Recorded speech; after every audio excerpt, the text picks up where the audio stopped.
Hello everyone, welcome to my YouTube channel. आज इस video में हम प्रश्नावली 1.3 का प्रश्न नंबर 1 हल करेंगे, जिसमें हमें पूछा गया है कि सिद्ध कीजिए कि वर्गमूल 5 एक अपरिमेय संख्या है। तो इस क्वेश्चन को शुरू करने से पहले हमें पता होना चाहिए अपरिमेय संख्या क्या है और परिमेय संख्या क्या है। ठीक है, अपरिमेय संख्या वर्गमूल के रूप की होती हैं।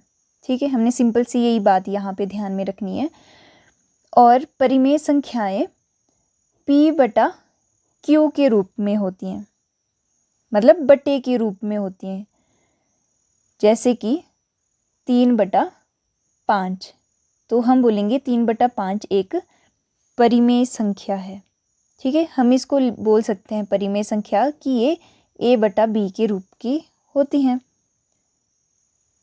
ओके, तो एक बात यहाँ से क्लियर होगी कि वर्गमूल की जो भी संख्याएं होती वो अपरिमेय होती हैं और बटे के रूप की जो संख्याएं होती है वो परिमेय संख्या होती है, जहाँ पर ये जो b है वो 0 के बराबर नहीं होता है और a और b के सिर्फ एक समान गुणनखंड होता है, सिर्फ वो भी एक, और इन दोनों का कोई भी समान गुणनखंड नहीं होगा, कोई भी समान गुणनखंड नहीं होगा। ठीक है, जैसे कि 3 और 5, इन दोनों में समान गुणनखंड क्या है? सिर्फ एक, और कोई भी नहीं है। ठीक है, तो चलो क्वेश्चन को अब देखते हैं कैसे शुरू करेंगे। देखो, पूछा है वर्गमूल 5 है अपरिमेय संख्या, पर हम इसको मानेंगे कि वर्गमूल 5 एक परिमेय संख्या है। ठीक है, उस तरह से हम स्टार्ट करेंगे और क्वेश्चन को फिर लास्ट में सिद्ध करेंगे कि यह तो परिमेय संख्या है ही नहीं, ये तो अपरिमेय संख्या है। ओके, तो हम लिखेंगे मान लो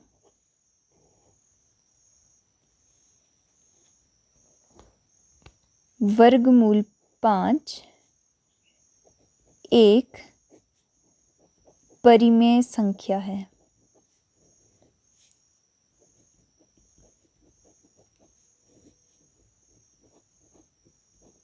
ओके,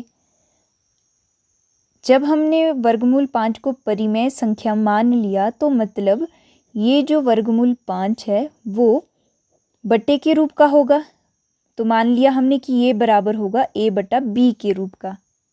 ठीक है, जहाँ a और b कोई पूर्णांक है, मतलब कोई संख्या है, और b जहाँ पर 0 के बराबर नहीं है।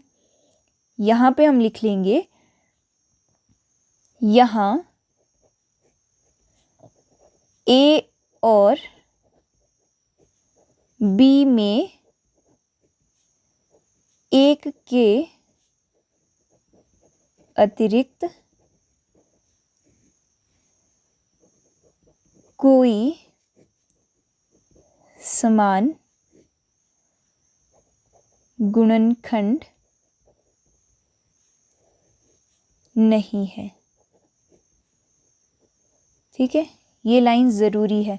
यहाँ a और b में एक के अतिरिक्त कोई समान गुणनखंड नहीं है। ठीक है, ओके, अब हम क्या करेंगे, ये जो a है इसको एक साइड रखेंगे और इस b को दूसरी साइड लेके जाएंगे।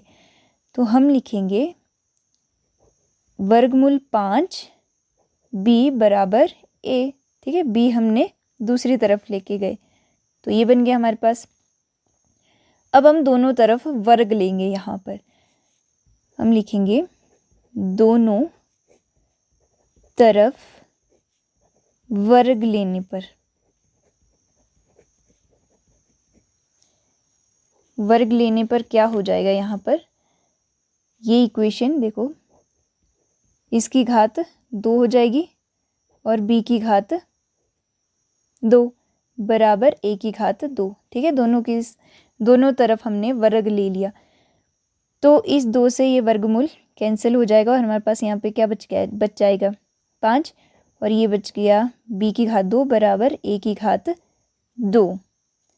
ठीक है, अब यहाँ पर ये 5 b की घात 2 बराबर है a की घात 2 के, तो यहाँ पर हम बोल सकते हैं कि ये जो 5 है ये a की घात 2 को विभाजित करेगा, ठीक है, क्योंकि इस बराबर है दोनों साइड। जब हम 5 को इसके बटे में लेके जाएंगे तो 5 इसको भाग करेगा, क्योंकि ये दोनों साइड बराबर बताई है। तो यहाँ पर हम लिखेंगे यहाँ 5 a की घात 2 को विभाजित करता है, ठीक है। इसलिए ये 5 a को भी विभाजित करेगा, विभाजित करेगा। यहाँ पे a की घात 2 था तो मतलब हमने सिर्फ वो घात हटा दी, यहाँ पे a रख दिया, तो 5 a को भी विभाजित करेगा, ठीक है।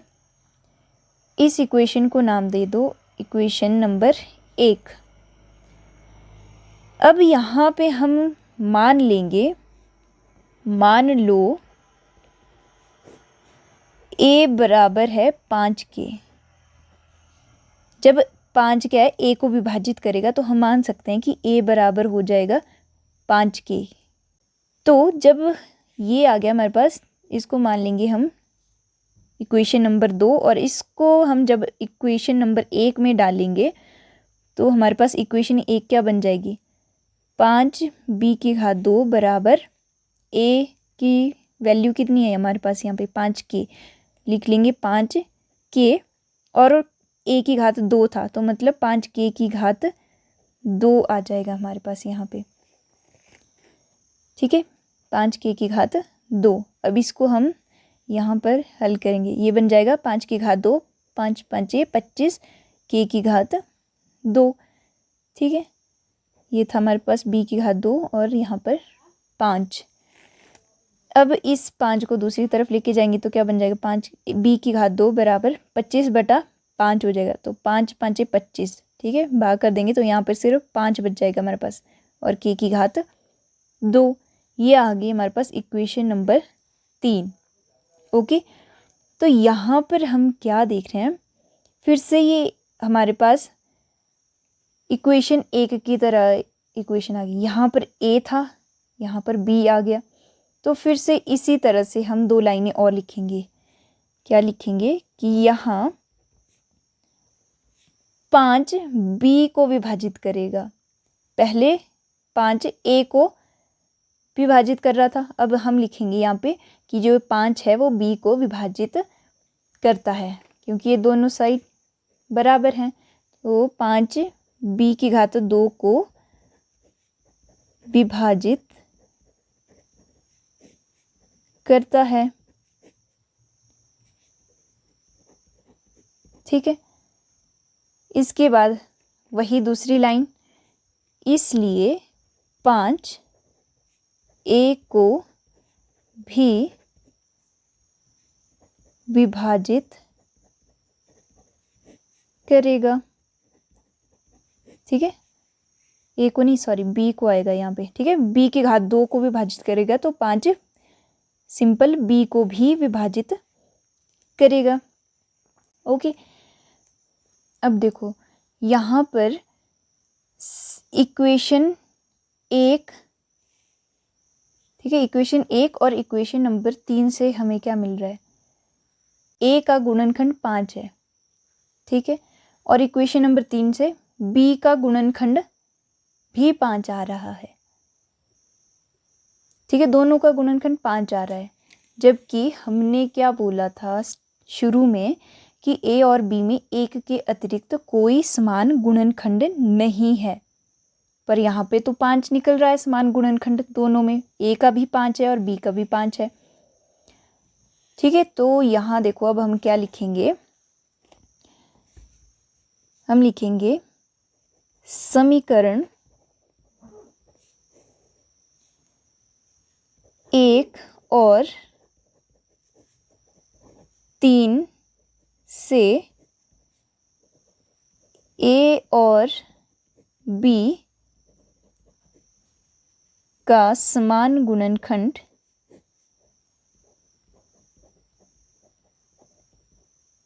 गुणनखंड 5 है।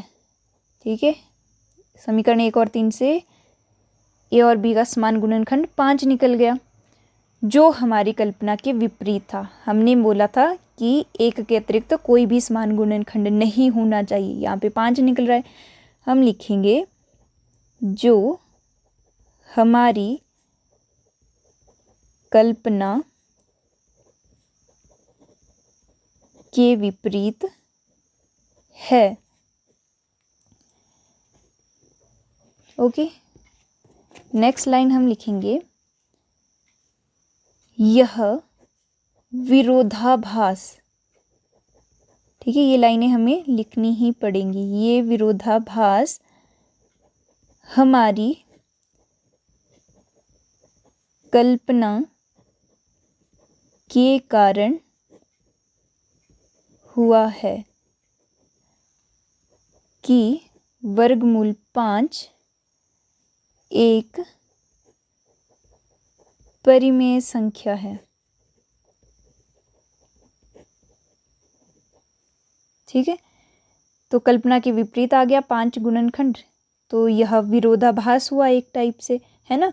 तो हम बोलेंगे कि यह विरोधाभास हमारी कल्पना के कारण ही हुआ है, क्योंकि हमने बोला था कि वर्गमूल 5 एक परिमेय संख्या है, तो विरोधाभास हो गया। तो हम लिखेंगे अतः वर्गमूल 5 एक अपरिमेय संख्या है। ठीक है, इस तरह से ये क्वेश्चन होगा। और भी अगर आपको दिए होंगे वर्गमूल इस तरह के, वर्गमूल 5, वर्गमूल 2, वर्गमूल 3, तो उन क्वेश्चंस को भी पूरे इसी तरीके से करेंगे। बस वर्गमूल 5 की जगह वर्गमूल 3 या 2 आ जाएगा और बाकी सेम तरीका यूज़ होगा। ठीक है, तो आई होप आपको ये क्वेश्चन अब समझ आ गया होगा। So like, share and subscribe my channel. Thank you.